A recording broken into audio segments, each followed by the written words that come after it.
नमस्कार दोस्तों, स्वागत है आपका हमारे रामा लाइब्रेरी यूट्यूब चैनल पर। दोस्तों, धन दौलत के मनोविज्ञान को समझने के लिए दो व्यक्तियों की कहानी को समझते हैं। रोनाल्ड रीड हाई स्कूल पास करने वाले एक अमेरिकी नागरिक थे।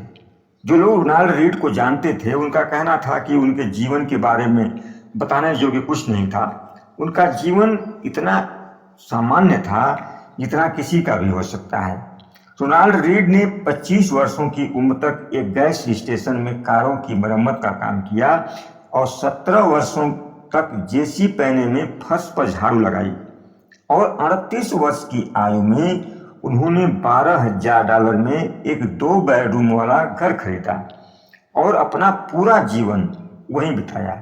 50 वर्ष की आयु में उनकी पत्नी का स्वर्गवास हो गया और फिर उन्होंने दोबारा शादी नहीं की।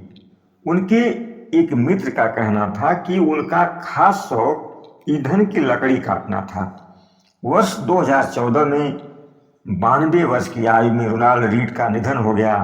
अब मृत्यु के समय उनकी बिल्कुल शुद्ध संपत्ति $8 मिलियन थी। अपनी वसीयत में रोनाल्ड रीड ने अपने सौतेले बच्चों के लिए $2 मिलियन और स्थानीय अस्पताल और पुस्तकालय के लिए $6 मिलियन छोड़े थे। जो लोग रीड को जानते थे वे लोग बिल्कुल आश्चर्यचकित थे कि रीड के पास इतना सारा पैसा आखिर कहाँ से आया। लेकिन बाद में मालूम हुआ कि इसमें कोई भी रहस्य नहीं था। न तो उन्होंने कोई लॉटरी जीती थी और ना ही उन्हें यह पैसा विरासत में मिला था। रोनाल्ड रीड ने जितना संभव था उतनी बचत की और वह पैसा ब्लू चिप स्टॉक्स में लगा दिया। फिर उन्होंने दशकों तक प्रतीक्षा की, जब तक कि वह छोटी सी निवेश राशि बढ़कर $8 मिलियन में बदल गई। दोस्तों, यह एक ऐसी व्यक्ति की कहानी थी जो अपनी बचत के स्टॉक में निवेश करके और दशकों तक धैर्य के साथ इंतजार किया और फिर $8 मिलियन का मालिक बन गया। अब दूसरे व्यक्ति की कहानी पर गौर करते हैं। रोनाल्ड रीड की मृत्यु के कुछ महीने पहले रिचार्ड फुस्कोन नाम का एक व्यक्ति सुर्खियों में था। रिचार्ड फुस्कोन वह सब कुछ था जो रोनाल्ड रीड नहीं था।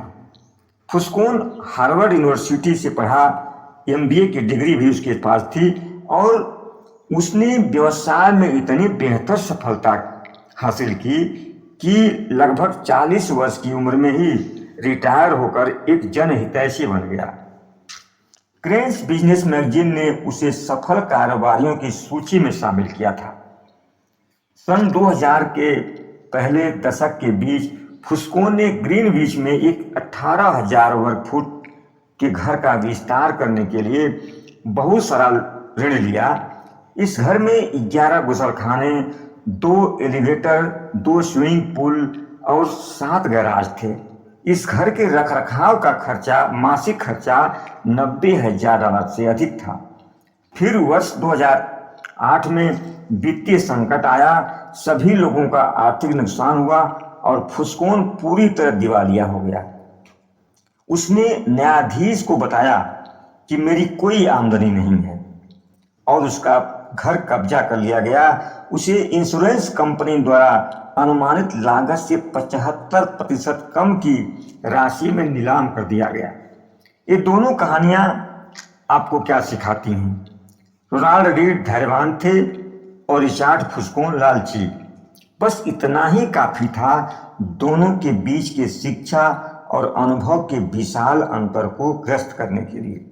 यहाँ रोनाल्ड रीड की तरह बनने की सलाह या सीख नहीं दी जा रही है। इन दोनों कहानियों में दिलचस्प बात यह है कि धन दौलत के संबंध में ये कितनी अनोखी है। ऐसा कौन सा दुनिया में उद्योग है जिसमें एक ऐसा व्यक्ति जिसके पास ना कॉलेज की डिग्री हो, ना कोई प्रशिक्षण हो, ना कोई अनुभव हो, लेकिन वह किसी ऐसे व्यक्ति को पछाड़ दे जिसके पास सर्वश्रेष्ठ शिक्षा, प्रशिक्षण और अनुभव है। आप कह सकते हैं कि ऐसा कोई उद्योग नहीं हो सकता है।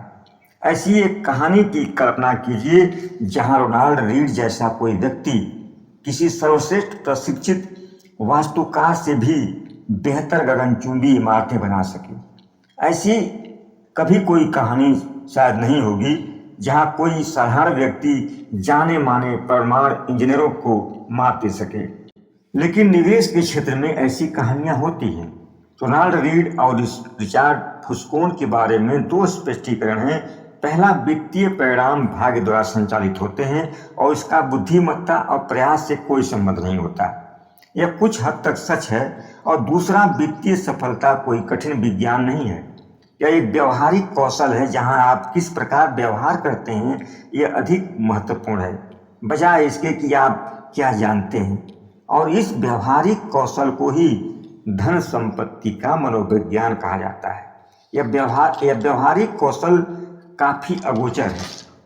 दो विषय ऐसे हैं जो सभी को प्रभावित करते हैं, फिर चाहे आप उसमें दिलचस्पी रखते हों या नहीं रखते हों। पहला है स्वास्थ्य और दूसरा है धन। वैज्ञानिक आविष्कारों ने मानव शरीर के क्रिया संबंधी डॉक्टरों के पुराने विचारों को पलट कर रख दिया है। और धन, उद्योग, निवेश, व्यवसाय यह एक अलग ही कहानी है। वित्त विभाग ने पिछले 2 दशकों में विश्वविद्यालयों में सबसे होशियार दिमाग वालों को बटोरा है। लेकिन क्या हम बेहतर निवेशक बने हैं? वर्षों की प्रयत्न से लोग बेहतर किसान, बेहतर कुशल प्लम्बर और इंजीनियर बहुत कुछ बनना सीखा है लोगों ने। लेकिन क्या हमने वित्तीय क्षेत्र में बेहतर होना सीखा है? क्या ऋण में डूबने की हमारी संभावनाएं कम हुई हैं? और फिर क्या हम बुरे दिनों के लिए बचत करने के लिए अधिक योग्य हुए हैं? धन दौलत हमारे सुख के लिए क्या काम करता है, क्या नहीं? क्या इस बारे में हमारे विचार यथार्थवादी हैं? पैसा हम सबको प्रभावित करता है और अधिकांश लोगों को भ्रमित भी करता है। हर कोई पैसे के बारे में कुछ अलग ढंग से सोचता है। यह हमें ऐसे सबक सिखाता है जो हमारे जीवन के कई पहलुओं में लागू होते हैं, जैसे जोखिम उठाना, आत्मविश्वास और सुख। इंजीनियर किसी भी पुल के ढहने के कारण बता सकते हैं, क्योंकि इस बात पर सहमति है कि अगर किसी हिस्से में एक निश्चित मात्रा में बल डाला जाए तो हिस्सा टूट जाएगा। भौतिक विज्ञान विवादास्पद नहीं होता, वह नियमों से चलता है। लेकिन वित्त नियम अलग है, यह लोगों के आचरण से चलता है। मैं कैसा व्यवहार करता हूँ मेरे लिए सही हो सकता है, फिर भी दूसरों को मूर्खतापूर्ण लग सकता है। आप धन संपत्ति को मनोविज्ञान और इतिहास के लेंस के द्वारा बेहतर समझ सकते हैं। यह जानने के लिए कि लोग ऋण में क्यों डूब जाते हैं, आपको ब्याज दर का अध्ययन करने की जरूरत नहीं है। जरूरी यह है कि आप लालच, सुरक्षा और आशावाद के इतिहास का अध्ययन करें। आवश्यक यह है कि आप उस व्यथा के बारे में सोचें जो आपको अपने परिवार की ओर देखकर होगी यदि आपके निवेश उनके भविष्य को खतरे में डाल रहे हैं।